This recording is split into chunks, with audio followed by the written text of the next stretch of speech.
வார்த்தை செயல்படி வாழ்ந்து மனிதகுல நன்மைக்கான கருவியாக வாழ்ந்த இவரை தவிர உலகின் மகாகவி லெபனான் கலீல் ஜிப்ரானாகவோ கீதாஞ்சலி எழுதிய மகாகவி ரவீந்திரநாத் தாகூராக இருக்க முடியாது.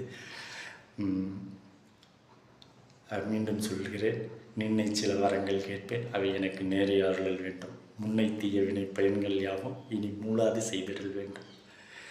என்னை புதிய உயிராக்கி மதிதன்னை மிக தெளிவு செய்து என்றும் சந்தோஷம் கொண்டிருக்க செய்வாய் Parasakthi.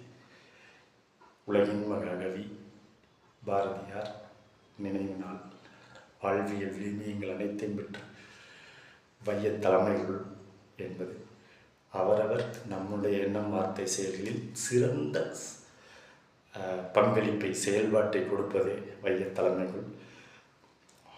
Feel is that the health go about rule your own. Thank you.